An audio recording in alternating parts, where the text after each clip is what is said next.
It is a beautiful sunny day in Beijing, just the right weather for our outdoor adventure today. I thought we could take a history dive and check out the gates of the old city of Beijing. There are 9 of them, and they were the only points of entry and exit during the Ming and Qing dynasties, which is around 600 to 100 years ago, as well as being really important points of defense.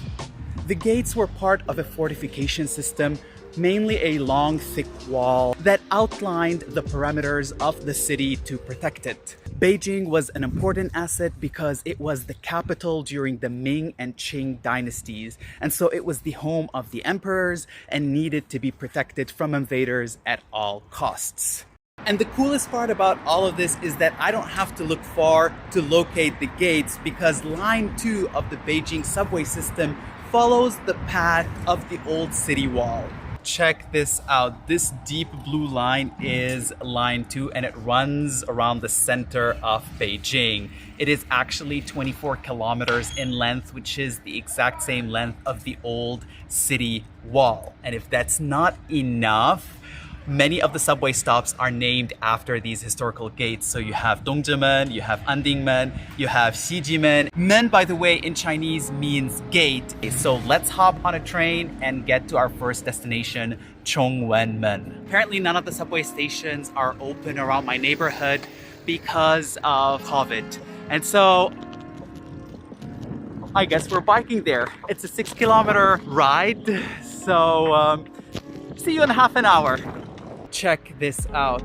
This wall behind me was built in the 15th century during the Ming dynasty, and almost 600 years later it is still standing. The ruins of this wall stretch for 1.5 kilometers, so it's a great walk, and this place has been turned now into a public park.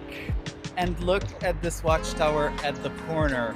This would have given soldiers a bird's eye view in 2 directions, the south and the east, in case there are any soldiers trying to sneak up on them. This is an amazing piece of history, an amazing piece of architecture that still lives on. And just to be historically accurate, the gates that I'm visiting today are the gates of the inner city of old Beijing. You see, Beijing was many cities in one city. There was the Forbidden City, which was where the emperor and his entourage used to live. And that was inside the Imperial City, which was an extension of the Forbidden City and included the imperial gardens, lakes, and temples. And they were inside the inner city of Beijing. And to the south of that was the outer city, which you could think of as suburbs. So this is actually the ruins of the southern wall of the inner city. Everything on the other side was the inner city, and everything on this side was the outer city.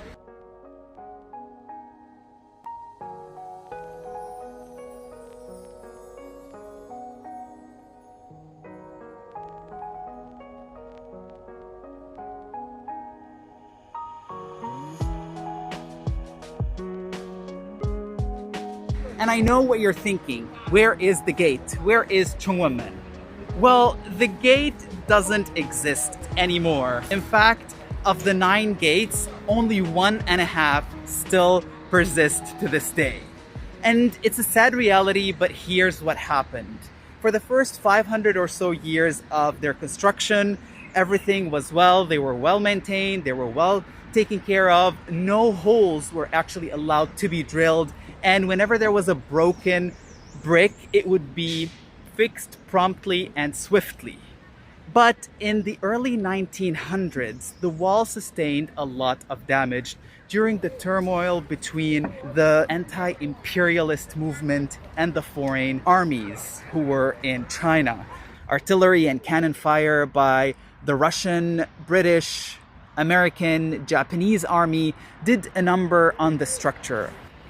And with time, as Beijing grew, much of the wall, or whatever was left of it, had to be taken down to allow for urban expansion and the construction of railways and later on subways. In fact, right behind this wall is a railway station. And even though most of the gates are gone now, I think that it is endearing that much of the subway stations along line 2 are named after the gates. And I think that it sort of pays homage to that history because these gates played an important role and had a function to fulfill in history. Chongwenmen, for example, was a super busy gate for trade just because of its proximity to the Tonghui River, which is part of the legendary and super important Grand Canal, which connected Beijing in the north with Hangzhou, some 1,800 kilometers in the south. It is the longest man-made canal in the world. Another thing that Chongwenmen was famous for is the liquor that went through it. A lot of the breweries in Beijing at the time were located south of the inner city, and the alcohol that was brought into the city needed to go through Chongwenmen and it needed to be tariffed. And that was a point of pride for sellers, and they would make sure to publicize the provenance of their alcohol on signboards that read Nanlu Shaojiu, which basically means alcohol coming from the south, because that meant two things. First, that their product has been tariffed, and second of all, that their product are not bootlegged. And so for them, passing through Chongwenmen was a seal of authenticity. Next up is Qianmen, or as it used to be known, Chongwenmen, the gate of the zenith sun.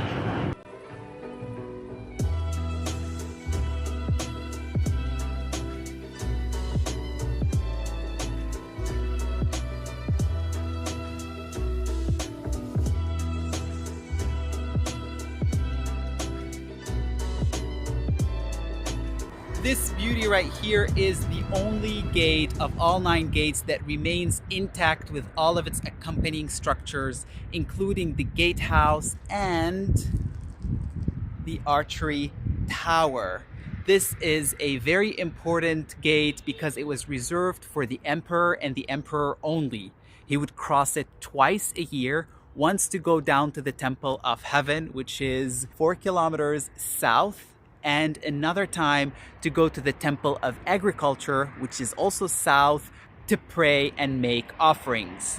Commoners like me were not allowed to use the gate and had to cross using doors on both sides. To the north of the gate on this side is the Forbidden City, or the abode of the emperor. And to the south of the gate on this side is Qianmen Dajie, which used to be a buzzing commercial street and now is a touristy place. Qianmen was built in 1419, but this is not that. During the instability of the early 1900s, the gate was severely damaged, and so in 1906, it was built again based on the original design.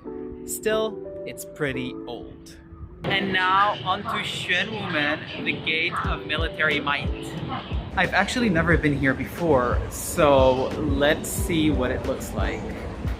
Oh damn, that is one really big intersection. So Xuanwumen as a gate no longer exists.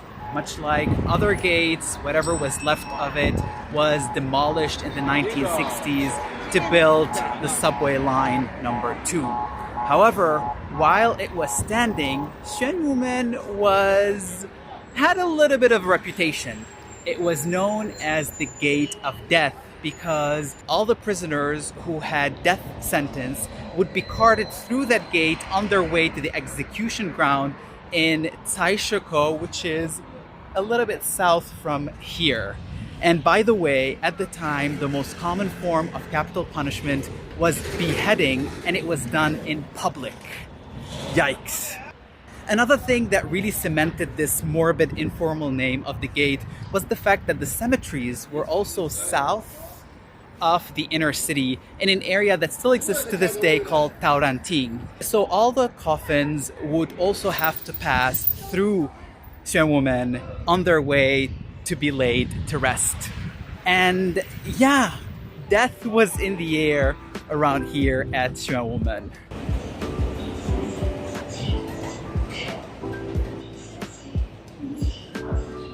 I am back in the subway. All the gates of the southern wall of the inner city of Old Beijing are accounted for, and now it's time to tackle the western wall. I just found this outside the subway station. From here, that mineral water specifically for the Emperor Wood Pass gate is gone, but the watchtower is still here. I can tell you that the smell did not linger, so you don't have to worry about it.